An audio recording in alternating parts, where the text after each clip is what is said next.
যে মা সন্তানদের নিরাপদ আশ্রয়, সে মা বাবার অসুস্থতা দেখে স্বামী ও আদরের 3 সন্তানকে রেখে চলে গেছে অন্য ছেলের হাত ধরে। আর তখনই পৃথিবীর সবটুকু অন্ধকার নেমে আসে এই 3টি অবুঝ শিশুর মাথায়। যেদিন কোলের সন্তানদের বুক ফাটানো কান্নাও স্পর্শ করতে পারেনি পাষাণ মাকে। মাত্র 12 বছরের ছোট্ট সন্তানকে বেছে নিতে হয়েছে ভ্যান চালানোর পেশা। মাকে হারিয়ে সন্তানদের আহাজারি কাটতে না কাটতেই মাথার উপর থেকে শেষ ছায়াটিও সরে গেল। বিনা চিকিৎসায় আর অযত্নে ধুকে ধুকে না ফেরার দেশে চলে গেলেন বাবা হাবিবুর, আর রেখে গেলেন 3টি অসহায় প্রাণকে, যাদের সামনে এখন থুথু মরুভূমি। যে বয়সে শিশুদের স্কুলে গিয়ে বন্ধুদের সঙ্গে খেলার কথা, সে বয়সে তাদের দু চোখে এখন কেবল কান্না আর অনিশ্চিত আগামীর দীর্ঘশ্বাস। আব্বা বাস থাকতে ভাটায় কাজ করতো, পারতাম না, ভ্যানটা কিনে দিল। এই ভ্যানটা দিয়ে তারপরে ভ্যানটা চালিয়ে সংসার করতো। এই চলতে চলতে তারপরে আব্বা একদম অসুস্থ হয়ে যায়, দিয়ে বিছানা করছিল। দিয়ে আমরা ভ্যানটা আব্বা আমার মা বাবা অন্যজন আসে চলে গিয়েছে বাড়ি। দিয়ে আমি টুকটাক চালাতে আব্বা মরে গেছিল। দিয়ে এখন আমি 10-20 টাকা হয় যাই না আমার দাদিকে দিয়ে আমার 3 ভাই বোন খাই। কুষ্টিয়ার দৌলতপুর উপজেলার প্রাগপুর ইউনিয়নের রঘুনাথপুর গ্রামে গেলে এখন চোখে পড়ে এই বুক ফাটানো দৃশ্য।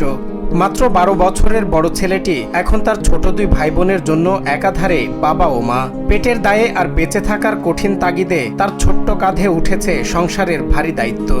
যে বয়সে নিজের যত্ন নেওয়ার ক্ষমতাটুকু গড়ে ওঠেনি, সেই বয়সে আজ একটি পুরো পরিবারের দায়িত্বে। 10-20 টাকা যাই নিয়ে আসুক, ওই 1 কেজি চাল ডাল, হাফ কেজি চাল ডাল কিনে খায় যায় এই করে। আর বোমা ছিল, বোমা কিছুদিন থাকার পর একজনা হাত ধরি ও চলে গেল, মেডিকেল তালাক দিয়েছি।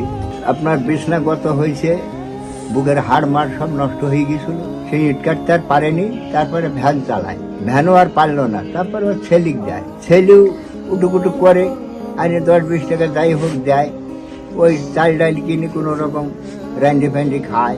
যে নরম হাতে বই খাতা থাকার কথা ছিল, সেই হাতে এখন শক্ত হাতে বসেছে ভ্যানের হাতল। রোদ বৃষ্টি মাথায় নিয়ে ক্ষুধার্ত জ্বালায় প্রতিদিন রাস্তায় নামতে হয় এই 12 বছরের শিশুকে। সারাদিন হাড় ভাঙা খাটুনি আর মানুষের কটু কথা সহ্য করে যা আয় হয়, তা দিয়েই কোনো রকম 2 ভাই বোনের মুখে অন্ন তুলে দেয় সে।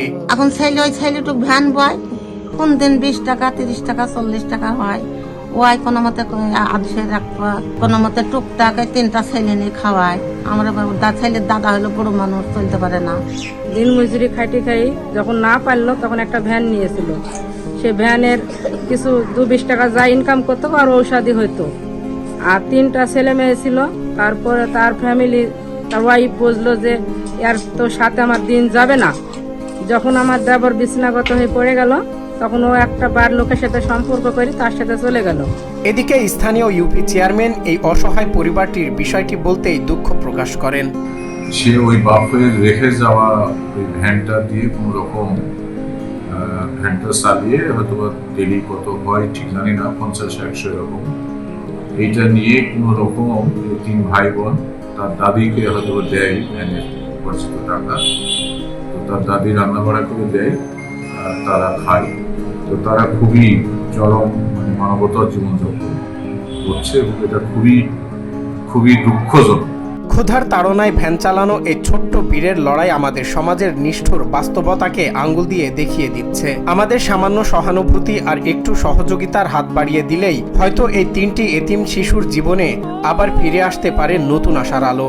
যেন অভাবের তাড়নায় আর কোনো শিশুর শৈশব এভাবে অকালে ঝরে না যায়। সজল বিশ্বাস, বাংলা টিভি।